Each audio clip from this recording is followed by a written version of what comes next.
रुक्मिणी जी का स्नेह है, प्रेम है, उस प्रेम का विषय है परमात्मा।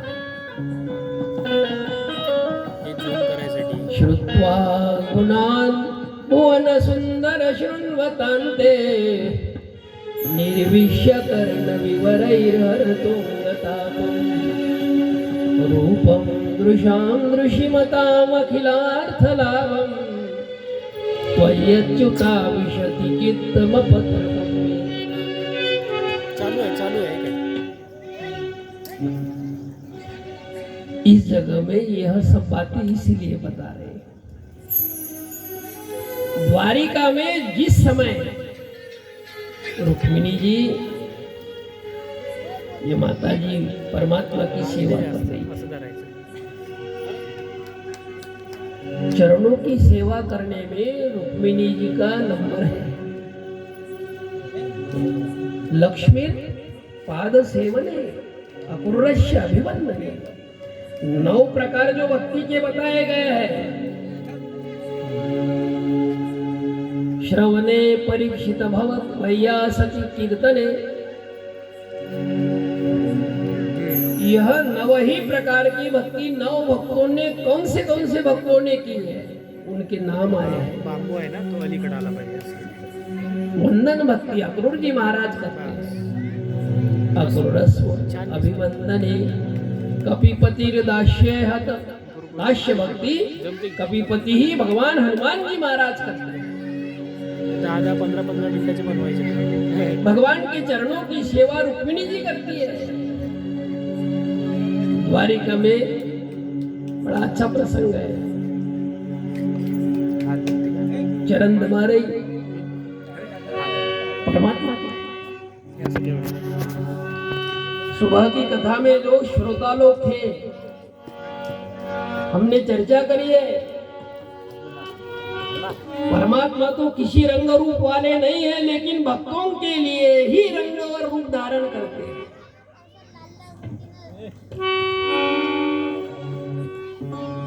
किसी भी रूप में आ सकते हैं।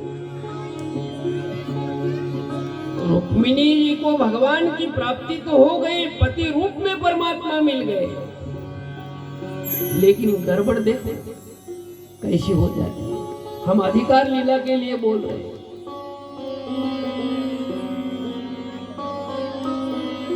श्रोता भी कहीं ऐसा ना स्लिप हो जाए, रास्ता ना भटक जाए, गलत रास्ते से ना चल पड़े। रास्ता भूलने में कोई बहुत ज्यादा देर नहीं लगती, क्योंकि हमारे रास्ते में रास्ता भटकाने के लिए, हमको भूल देने के लिए 6 शत्रु बैठे हैं। जो भी साधक, जो भी भक्त भगवान के मार्ग से निकलता है, उसमें 6 लोग खड़े हो जाते हैं। भजन मार्गी चे मांग बोला ही पसंद। स्वयं भगवान श्री कृष्ण बोलते हैं, मेरे रास्ते में ये बड़ी बाधाएं हैं। कामयेश क्रोधयेश रजोगुण समुद्भवः महाशनो महापाप्मा विद्येन मिह वैरिणम्। अर्जुन, यही सच्चे वैरी है जो हमारे रास्ते से हमको बुला देते हैं। रुक्मिणी जी का क्या हुआ? परमात्मा की प्राप्ति हो गई, मिलन के बाद में भी कुछ गड़बड़ कैसी हो सकती है? चरणों की सेवा कर रही है, पंखा लेकर के हवा कर रही है, चरण दबाती है, लेकिन मन में आ गया, बोले मैं तो बड़ी सुंदर दिखती हूं। गौरवर्णा थी ना, वैसी तो रुक्मिणी जी का गहुवर्ण वर्णन कहा आता है, और सत्यभामा जी है गौरवर्णा है। वो ये बीमारी तो रुक्मिणी जी से भी सत्यभामा जी में बढ़कर है, ज्यादा है।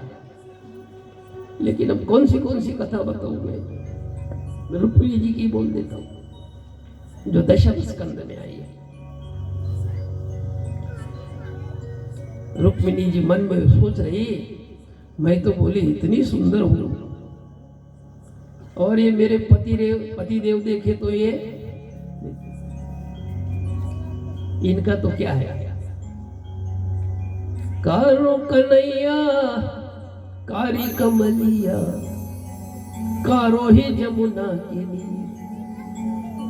परमात्मा का तो ऐसा है, काला शरीर है।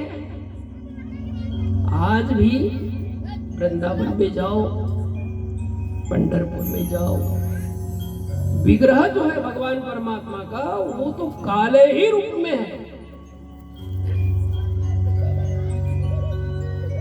अब यहाँ बहुत आध्यात्म की जरूरत होती है। काला का मतलब व्यवहार में काला, शास्त्रों ने कहा है, एक सामान्य सी बात बता देता, निरूपम वस्तु नील रूपे न भासते। जहां हमारी देखने की क्षमता खत्म हो जाए उसके आगे जो भी है वह हमें काला प्रतीत होता है। शाम के समय में जब सूरज ढल जाता है, रात का अंधेरा नहीं हुआ, ऐसे समय में गांव के बाहर हम चले जाएंगे। हम तो किसान लोग हैं, खेती में भी जाकर देख सकते हैं। उधर देखो, जिस तरफ गांव नहीं है, ऐसा लगता है यह जो नभोमंडल है, आकाश है, ये नीला नीला काला काला दिखाई देता है। ऐसा लगता है कि अपने गांव की सरहद होने के बाद में कहीं तो भी ये टिका हुआ है।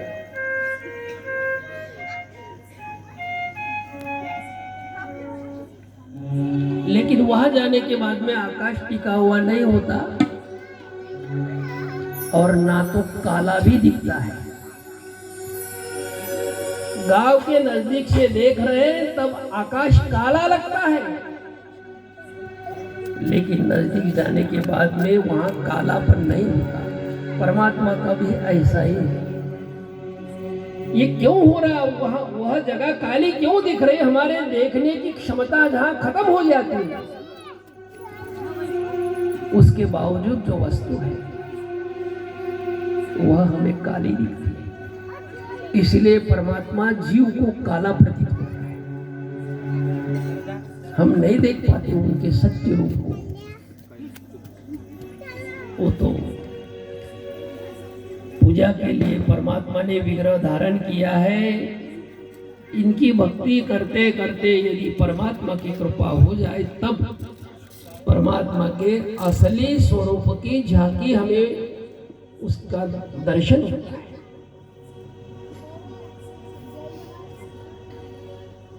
फिर समझ में आता है परमात्मा कैसा है, भगवान कैसे है। बहुत सुंदर है। ज्योतिषाम अपित ज्योति तमसः परमुच्यते। भगवान परमात्मा से सुंदर और इस दुनिया में कुछ भी नहीं है। कोई वस्तु में भी सुंदरता यदि प्रतीत होती हो तो वह सुंदरता भी भगवान परमात्मा की है। इस पुष्प में जो कोई सुंदरता दिखे, सौंदर्य लगे, यह भी परमात्मा की ही सुंदरता है। फूल में सुंदरता नहीं है, ये तो जब सूख जाएगा या तो सड़ जाएगा, उस समय इसमें कुछ नहीं है। अभी जो सुंदरता है यह परमात्मा की। रुक्मिणी जी के मन में विकल्प आ गया, बोले मैं तो कितनी गोरी गोरी हूं और ये तो श्याम सुंदर।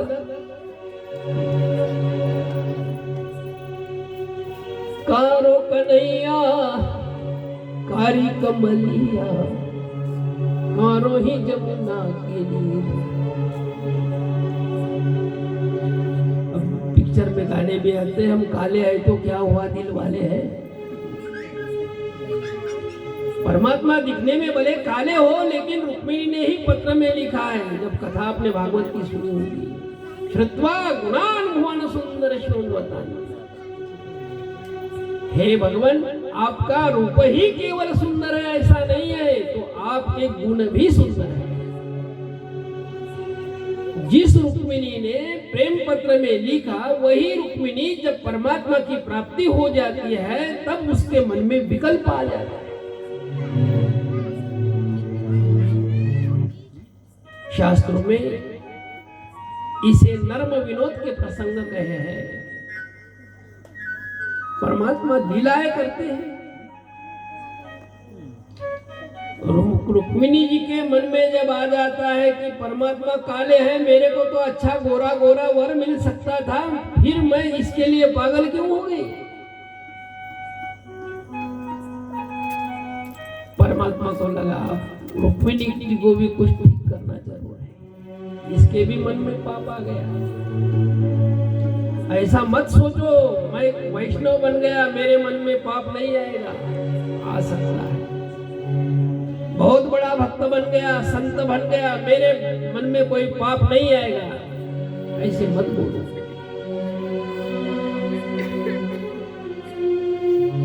बड़े बड़े के जीवन में ऐसे अपराध हो जाते हैं।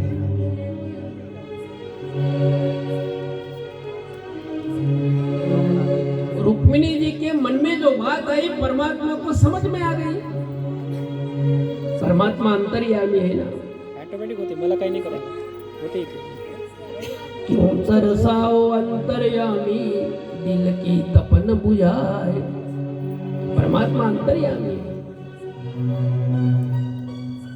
रुक्मिणी जी के मन की बात समझ गए, इसके मन में विकल्प आ गया।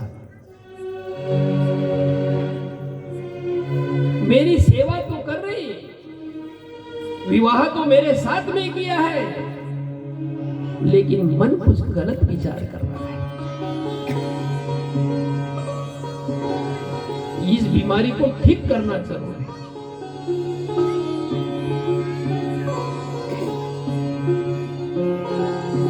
रुक्मिणी जी चरण जबा रही थी, भगवान परमात्मा थोड़े आंखें मुंद करके निद्रा की लीला कर रहे थे। आंखें बंद किए भगवान बोलने बैठ गए। रुक्मिणी बोले, मैं एक मेरे मन की बात है, मैं भी कहना चाहता हूँ। मेरे मन में ना बोले शादी करने की बिल्कुल ही इच्छा नहीं थी, लेकिन तूने ऐसा प्रेम पत्र लिखा, यदि भगवान मेरा स्वीकार आप ना करो तो मैं आत्महत्या करूंगी। तो बोले, तेरे को बचाने के लिए मैंने तेरे से अपनी शादी की करी है। अब बोले, मुझे तो इच्छा नहीं थी।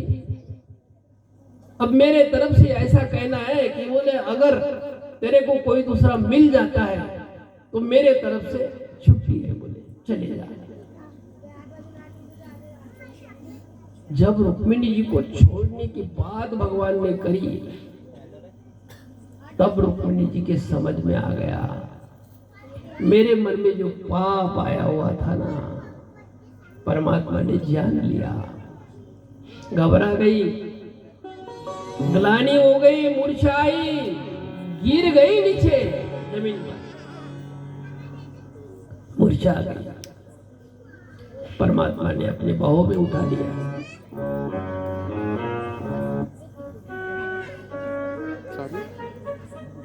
जो भी उपाय करने थे सचेत किया रुक्मिणी को। फिर रुक्मिणी बोल रही,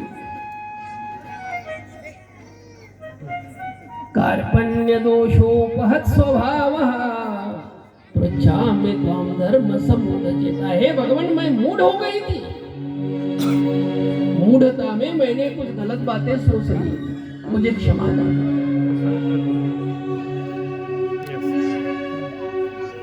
रूप का अभिमान अच्छा नहीं, रूप अच्छा हो बहुत अच्छी बात है, लेकिन रूप का अभिमान, गुण का अभिमान धन का अभिमान, ज्ञान का अभिमान, किसी कला का अभिमान।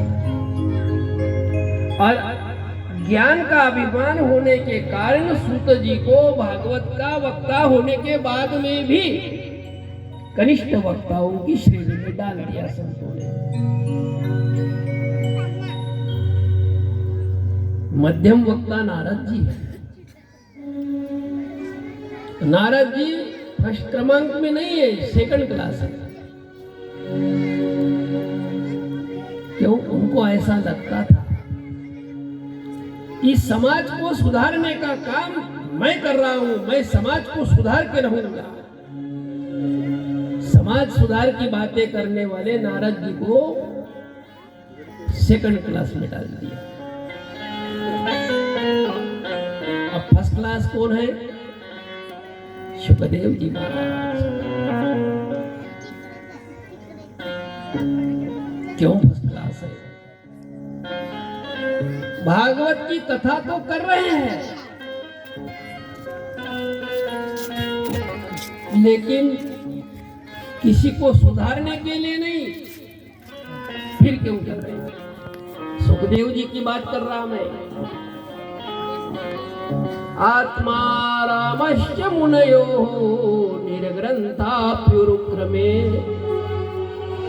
कुर्वन्ति अहेतु किं भक्तिं यथं भूतगुणो हरिः। सुखदेव जी आत्मा राम हैं। भगवान की कथा करने में उनको आनंद मिल रहा। वो सोच रहे भगवान की कथा करने में मुझे जब आनंद मिल रहा तो सुनने वाले को आनंद क्यों नहीं मिलेगा? उनके सामने कोई श्रोता नहीं है, भले ही परीक्षित बैठा हो, लेकिन यह योजना परमात्मा की है। परीक्षित से कोई किसी प्रकार का एग्रीमेंट नहीं था उनका। कथा सुनने के लिए ना तो परीक्षित को बुलाया, ना तो परीक्षित ने सुखदेव जी को बुलाया है। परीक्षित के जीवन में जब संकट की घड़ी आती है तब अपने कल्याण के लिए परीक्षित भगवान परमात्मा से प्रार्थना करते हैं।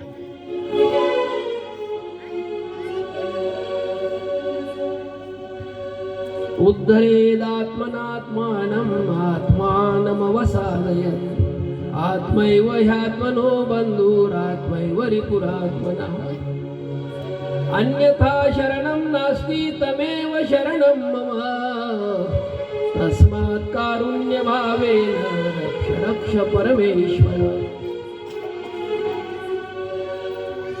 जब परीक्षित के हाथ से अपराध हो गया,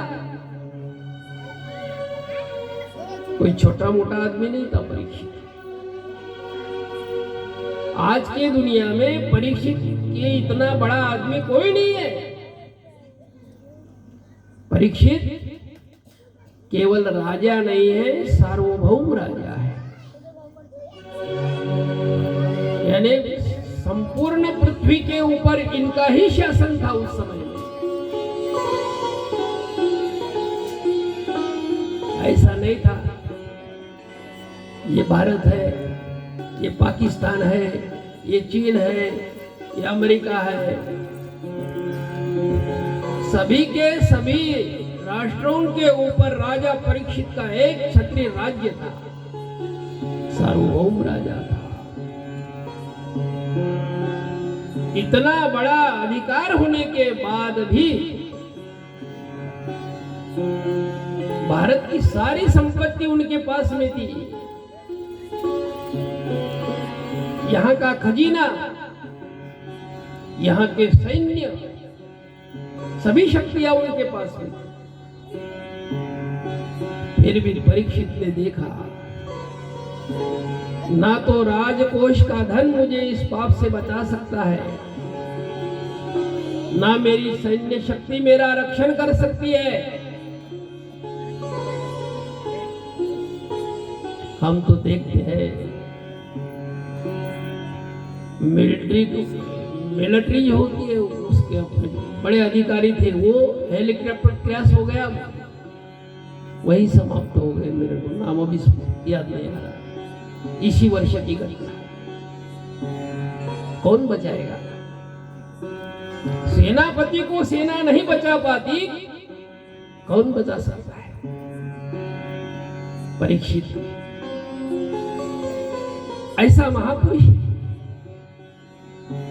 जिन्होंने भौतिक जीवन में राजा होने के बाद भी यह अनुभव किया, मेरा पद मुझे इस पापों से नहीं बचा सकता, ना कोश बचा सकता है, ना सैन्य शक्ति बचा सकती है, ना यह समाज मुझे बचा सकता है। सब कुछ छोड़ दिया।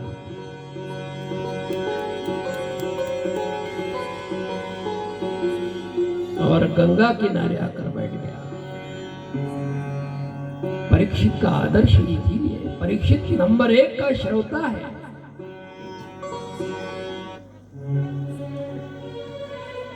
अपराध हो गया था ना, भूल तो किसी की भी हो जाती है।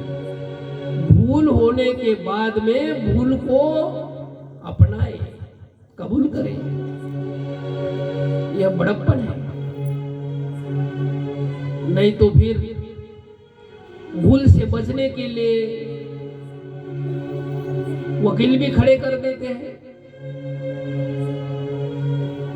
परीक्षित तो कुछ भी कर सकता था, लेकिन वैसा नहीं किया। प्रसंग आता है,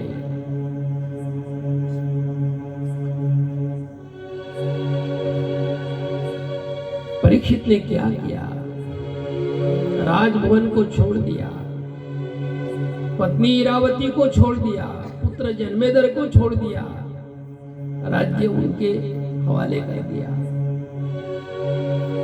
और कहां आए? गंगा किनारे आए। गंगा किनारा क्या है? भागवत का श्रोता जो है, देखो उनकी धारणाएं कैसी है, उनकी मानसिकता कैसी है श्रोता की। अभिमान किसी बात का नहीं है, ना राजा होने का अभिमान है, ना राजा के संपत्ति का अभिमान है, ना सैन्य शक्ति का अभिमान है। मैंने पाप किया है,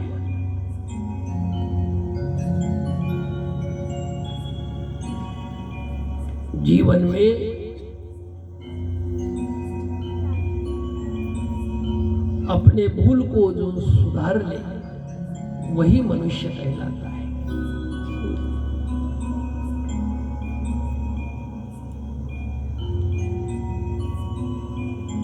राजभवन को छोड़ दिया,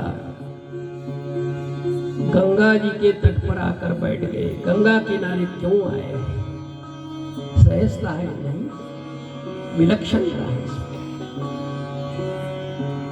गंगा जी क्या है? राजभवन क्या है? इसलिए तो राजभवन को छोड़ना है। घर छोड़े बगैर भागवत का कथा का आनंद कैसा मिलेगा? कथा का आनंद भी लेना है तो घर छोड़कर कथा पेंडॉल में आकर बैठना होगा। नाही जी, मी तर घरूनच ऐकत होतो। अरे येड्या गबाड्या, सारी जिंदगी गेली तुझं घरून ऐकण्यात, काही भलं नाही झालं तुझं। संधी आली त्याही वेळेला पुन्हा जर असं करत असेल, ही संधी आहे। उद्धारासी ठाव नाही भाग्यहीना, विनमुख चरणा संताचिया। बनवा बनवीनं माणूस पुढच्या माणसाला फसवू शकतो, ईश्वराला बनवा बनवीनं फसवता येत नाही। ईश्वर तर असा आहे, आपण कथा ऐकली, रुक्मिणीच्या मनात नुसतं पाप ओळखून ठेवतो देवा। नुसतं ओळखलं नाही, सोडण्याची भाषा सुरू झाली। सोड चिठ्ठी,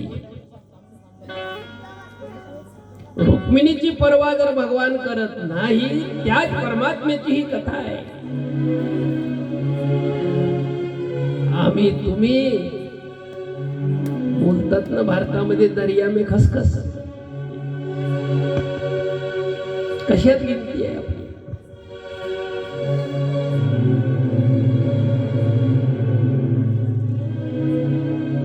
परीक्षितनं राजभवन सोडलं, गंगा किनारे का आला.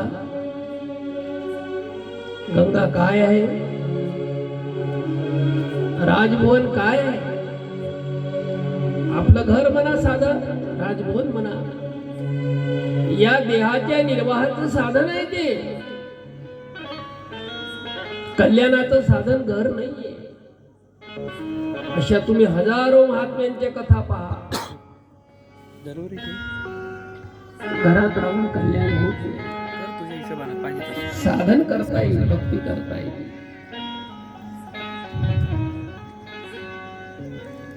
परीक्षितने राजभवन सोडला, गंगा किनारे येऊन बसला. काय आहे गंगा? घरात आणि गंगेमध्ये काय फरक आहे? सप्तम स्कंदामध्ये गंगेची कथा आहे. धातुः कमंडलजलं तदुक्रमस्य पादावने जन पवित्रतया नरेंद्र स्वरधुन्य गृह्णवसिता पतति निमार्षी. गंगा काय? भगवान परमात्म्याचं चरणामृत आहे.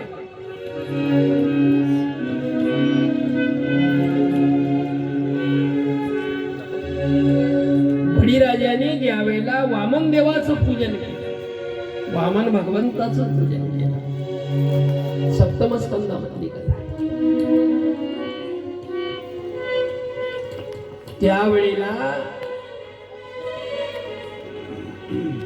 बलीनं भगवान परमात्म्याचं पूजन केलं, चरणाचं. पूजा करताना परमात्म्याचे चरण म्हणजे काही दिसतात, दिसत हा नोहे तैसा आहे दिशा व्यापक. देव मूर्तीमध्ये मंदिरात दिसतो म्हणून काय मूर्तीमध्ये मंदिरामध्ये आम्ही कैद करू शकतो काय त्याला?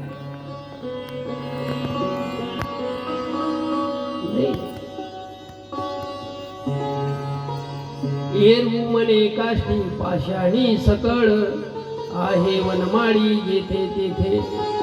अशी एक जागा नाही की जिथे परमात्म्याचा निवास नाही. शून्य स्थावर जंगम व्यापुनी राहिला कळ बापर कुमा देवी वरू विठ्ठलू सकळ.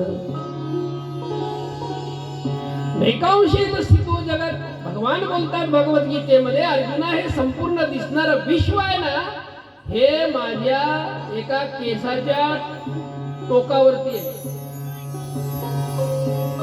नैकांशेन स्थितो जगत, एका अंशावरती जगत धारण केलं आहे.